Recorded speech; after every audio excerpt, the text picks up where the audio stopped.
Main to man کریں گے کہ جو زیادتی جو ڈفرینسز ہمارے مین ٹو مین ہیں یعنی حقوق العباد سے تعلق رکھتے ہیں، اللہ تعالیٰ وہ حقوق العباد کی معافیاں انسان تک ہی محدود رکھتے ہیں۔ مثال کے طور پہ میں نے کسی شخص کے ساتھ زیادتی کی ہے اور میری موت ہو چکی ہے، میں نے اس سے معافی نہیں مانگی ہے، مجھے اس کی دنیا میں سزا نہیں ملی ہے، تو وہ شخص مجھے اللہ تعالیٰ کے کٹہرے میں، اللہ تعالیٰ کی عدالت میں مجھے کٹہرے میں کھڑا کر دے گا کہ یا اللہ اس نے میرے ساتھ زیادتی کی تھی۔ سو ادھر that person can forgive me or I can forgive that person or I get punished. اللہ تعالیٰ حقوق اللہ معاف کریں گے، حقوق اللہ معاف کریں گے، معاف کر سکتے ہیں، یعنی انہوں نے اپنے آپ کو اس تک لمٹ کیا ہے اس طرح سے کہ یہ میں معاف کر دوں گا، حقوق العباد میں معاف نہیں کروں گا۔ کیوں؟ کیونکہ حقوق العباد عباد معاف کریں گے آپس میں، یا عباد نہیں معاف کریں گے، اور اس وقت اگر آپ انتقال پذیر ہو جاتے ہیں اور اوپر جا کے آپ ادھر معافی مانگتے ہیں تو ضروری نہیں ہے کہ وہ شخص وہاں پہ آپ کو معاف کرے، وہاں پہ وہ آپ کی نیکیاں کھینچے گا، وہاں پہ آپ کو جنت میں جانے سے روک لیا جائے گا۔ وہ کہیں گے اس کی کتنی نیکیاں جو جنت میں جا رہی ہے، اس نے تو فلاں شخص کے ساتھ یہ زیادتی کی تھی، تو وہ فلاں شخص آگے کہے گا کہ ہاں مجھے تو جنت میں جانا ہے، اس ٹائم تو جنت میں جانے کی لڑائی ہو رہی ہوگی، تو کہیں گے مجھے جنت میں جانے کے لیے کتنی نیکیاں چاہیے، کہ جی فلاں اتنی نیکیاں چاہیے، تو جی اس شخص نے میرے ساتھ زیادتی کی تھی، اس کے حصے کی نیکیاں آپ کے اعمال میں ڈال کے آپ کو جنت میں ڈال دیجیے گا، اور وہ جنت میں جاتا جاتا ایگزٹ کر جائے گا۔ یہ بھی ایک چیپٹر ہے، آپ نے ضرور وہ ویڈیو دیکھیے گا حقوق العباد والی، اس میں ہم نے چیپٹر ایڈریس کیا ہے۔ تو کوئی شخص بھی اتنے آرام سے بچت نہیں ہو سکتی اس کی۔ جو ادائیں یا جو باتیں اللہ تعالیٰ، آپ نے کوشچن کیا ہے دوسرا کہ ایسی کون سی ادا ہے، تو اللہ تعالیٰ کے نبی پاک صلی اللہ علیہ وسلم نے بہت سی ایسی چیزیں بتائیں کہ جو اللہ تعالیٰ کو اتنی پسند ہے کہ اللہ تعالیٰ ان کو بخش دیتے ہیں۔ میں نے تو یہ بھی پڑھا تھا کہ مقبول حج کا ثواب کا صلہ جنت کے سوا کچھ نہیں، تو ایسا بھی ہے۔ شہادت ایسی ادا ہے جو اللہ تعالیٰ کو اتنی پسند ہے کہ اللہ تعالیٰ آپ کو معاف کر دیتے ہیں، یہ ایک ایسی ادا ہے۔ ماں باپ کی خدمت ایک ایسی ادا ہے جو اللہ تعالیٰ کو بہت پسند ہے، اور اس میں بیش بہا قصے ہیں کہ اللہ تعالیٰ نے ماں باپ کی خدمت کرنے والے کو کتنا عزیز سے ٹھہرایا کہ اس کو یہ ادا ایسی ہے کہ اللہ تعالیٰ کو بہت پسند ہے۔ اچھا جی، نیکسٹ کویسچن ہے، آئی ہوپ کہ یہ میں جو سوالوں کے جواب دے رہا ہوں آپ لوگوں کو ایڈریس بیچ میں امام ٹی وی انہوں نے سوال پوچھا ہے کہ how many books sir you read till now from your childhood? I don't know the count, مجھے یہ تو نہیں معلوم کہ کتنی کتب پڑھی ہیں، لیکن جتنی بھی پڑھی ہیں کم پڑھی ہیں۔ آئی وش آئی ہیڈ ریڈ مور، اس لیے میری کوشش ہوتی ہے کہ میں اور پڑھوں۔ فائزہ احسان کا کوشچن ہے کہ ارواح میں یہ زندگی، کیا میں نے یہ زندگی جو پائی ہے یہ کیا میں نے ارواح میں خود چوز کی؟ اور پھر انہوں نے کوشچن کو ایکسٹینڈ کیا کہ تو جن لوگوں کی زندگیوں میں کم تکالیف ہوتی ہیں یا زیادہ تکالیف ہوتی ہیں، کیا وہ بھی وہ خود مانگ کے لاتے ہیں؟ تو کیا اسی طرح استطاعت انسان کی ڈسکس ہوتی ہے کہ استطاعت سے زیادہ بوجھ میں نہیں ڈالتا، تو کیا استطاعت ہم نے وہاں چوز کی تھی؟ تو آپ کے تینوں سوالوں کا جواب ہے ہاں، یس، ہم ارواح میں آئی پرسنلی بلیو کہ میں تو نام بھی لے کے پیدا ہوا تھا کہ مجھے ذریعہ ہاشمی بنانا ہے آپ نے، یہ جو ذریعہ ہاشمی، یہ جو عدیم ہاشمی کے گھر میں مجھے تیسرے نمبر پہ بھیجیے گا۔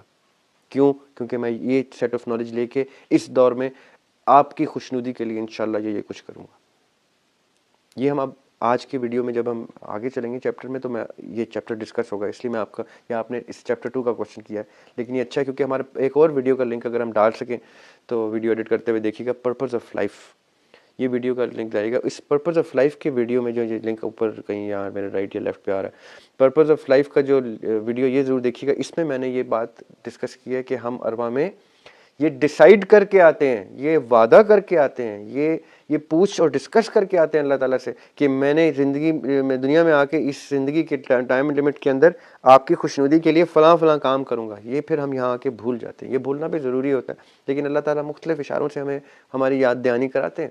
ڈیجا ووز، پریمونیشنز، خواب، یہ وہ کانسیپٹس ہیں۔ یہ ڈیجا وو کب ہوتا ہے آپ کو؟ کہ جب آپ کو ارواح کی باتیں یاد آتی ہیں، جب ارواح میں آپ نے جو وعدے کیے اور ارواح سے دنیا میں آتے آتے اس ڈائمینشن شفٹ میں جو آپ کی انٹری ہوتی ہے، ہماری جو ارواح ہیں، ہماری جو روحیں ہیں، ہماری جو سول ہے، اس کا ایک اپنا انٹلیکٹ ہے۔ یہ آج ہم چیپٹر 2 میں ڈسکس کریں گے کہ ہمارے کانسٹیٹیوئنٹس کیا ہیں ہماری باڈی کے۔ ارواح کا اپنا انٹلیکٹ ہے، ارواح کو سرٹن چیزیں یاد رہتی ہیں۔ یاد اصل میں ارواح کو سب کچھ رہتا ہے۔